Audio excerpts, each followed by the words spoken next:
ইরাকে এক নাস্তিকের জন্ম হয়েছিল, মাজুসি নাস্তিক মুলহিদ। সে বলে বেড়াচ্ছিল আমি স্রষ্টায় বিশ্বাস করি না, কারণ স্রষ্টা দেখা যায় না। ইরাকের লোকেরা বলল আমাদের একজন ইমাম আছে, নাম নু'মান ইবনে সাবিত। কি নাম? নু'মান ইবনে সাবিত, যাকে আমরা ইমাম আল আযম আবু হানিফা বলেছি। সবাই বলল তুমি যে স্রষ্টারে খুঁজে পাও না, আমাদের ইমাম তোমারে স্রষ্টা দেখায় দেয়। সুবহানাল্লাহ বলেন। সে বলল ঠিক আছে, তাহলে তোমাদের ইমামরা আসতে বলো। কবে?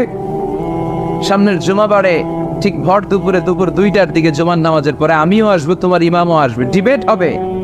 দেখি আমি স্রষ্টার বিপক্ষে আর তোমাদের ইমাম স্রষ্টার পক্ষে, দেখি কে জিতে যায়। এই ডিবেট দেখার জন্য হাজার হাজার মানুষ এসেছে ইরাকের কুফা নগরীতে, হাজার হাজার মানুষ এসেছে। ওই নাস্তিকও এসেছে যে আল্লাহকে বিশ্বাস করেন, স্রষ্টাকে বিশ্বাস করেন, সবাই এসেছে। আসে না শুধু ইমাম আবু হানিফা।